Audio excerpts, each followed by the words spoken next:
Pada tanggal 11 Maret kemarin, Iran dikabarkan mulai meluncurkan jet latih dalam negeri bernama Yasin dari jalur produksi, di mana sebelumnya pesawat ini dikenal sebagai Kausar 88. Yasin adalah sebuah pesawat latih ringan bertenaga jet yang diklaim juga mampu melakukan operasi dukungan udara jarak dekat. Jet baru ini terungkap pada sebuah acara di Teheran pada hari Sabtu tanggal 11 Maret kemarin, di mana Menteri Pertahanan Mohammad Reza Astiani dipercaya untuk secara resmi memulai produksi massal pesawat tersebut. Sebelumnya, saat mendapat sanksi dari PBB, Iran kesulitan memberi pelatihan pada pilot pesawat tempur mereka karena pelatihan dilakukan di luar negeri. Saat itu, Iran tak memiliki teknologi pesawat latih sehingga harus belajar dari luar negeri. Dengan memiliki pesawat latih sendiri, proses pelatihan pilot pesawat tempur Iran tentu akan menjadi lebih efektif dan efisien. Apalagi komponen jet Yasin juga berasal dari dalam negeri, sehingga mengurangi ketergantungan Iran pada negara lain. Kemampuan Iran membuat pesawat ini merupakan bagian dari kemajuan industri pertahanan mereka setelah 43 tahun disanksi oleh PBB dan Amerika serta negara-negara pendukungnya.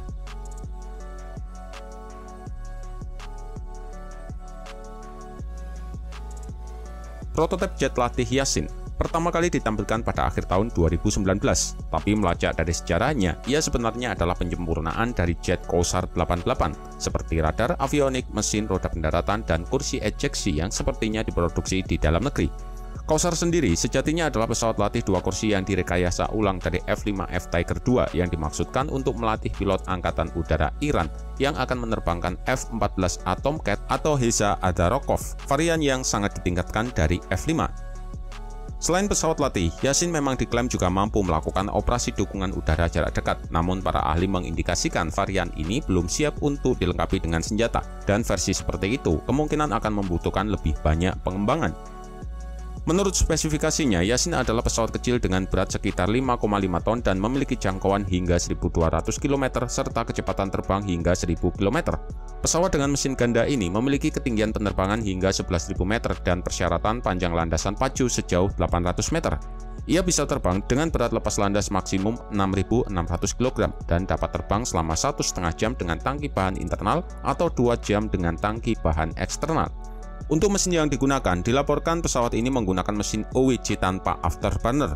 OWC sendiri adalah rekayasa balik dari mesin J85 buatan General Electric yang awalnya dikembangkan pada tahun 1950-an, di mana industri manufaktur mesin turbin di Teheran Barat mulai membangun mesin ini pada pertengahan tahun 1990-an.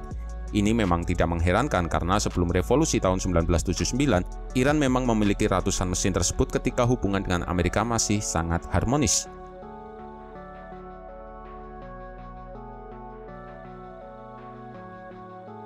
Analis militer percaya upgrade pada jet latih Yasin memungkinkan Iran untuk bisa mempersiapkan pilot untuk menerbangkan pesawat tempur Sukhoi Su-35 dari Rusia. Selain itu, jet trainer ini juga dapat membantu pilot mempelajari taktik dasar dan teknik pertempuran udara dan udara permukaan sebelum mereka mulai menerbangkan F-14 Tomcat, F-4E Phantom II, MiG-29, atau F-5E Tiger. Melihat ukuran dan konfigurasi secara umum, Yasin sebagian besar berada di kelas yang sama dengan HAL HJT-36 Sitara India yang digunakan dalam pelatihan penerbangan tahap 2. Pilot peserta pelatihan Angkatan Udara India kemudian melanjutkan di pelatihan tahap 3 yang menggunakan BAE Hawk sebelum menerbangkan Sukhoi. Sementara pilot latih Iran kemungkinan akan langsung maju untuk menerbangkan jet skuadron garis depan menggunakan Su-35 yang sudah dipesan setelah melewati tahap 2 menggunakan jet latih Yasin. Bagaimana pilot Angkatan Udara Iran dapat mengatur penerbangan pesawat yang sangat canggih dan kompleks langsung dari pesawat jet tahap latih 2 masih harus dilihat.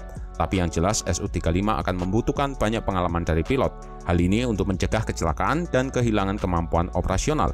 Penasihat dan pilot Rusia kemungkinan akan ditempatkan di Iran untuk membantu pelatihan ini. Kemungkinan lain adalah bahwa Angkatan Udara Iran dan teknisinya juga akan dikirim ke Rusia untuk pelatihan yang lebih ekstensif.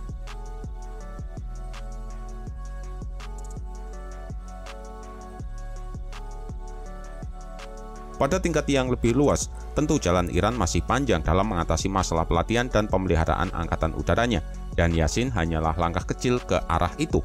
Sebagian besar mereka tetap lemah dalam kekuatan udara murni, tapi itu tidak berarti angkatan udara Israel yang menjadi rivalnya di kawasan yang lebih maju secara eksponensial akan sepenuhnya menguasai Iran, dan pasti mereka akan tetap menghadapi kendala yang signifikan. Lagi pula, Angkatan Udara Israel tidak memiliki jet tempur yang mampu menempuh jarak sekitar 1.900 km yang diperlukan untuk menyerang target di Iran dan pulang kembali, karena mereka harus berhenti dan mengisi bahan bakar. Pesawat pengisian bahan bakar lintas udara KC-46 yang sesungguhnya dapat mengatasi masalah ini juga tidak akan dikirim hingga tahun 2025 mendatang.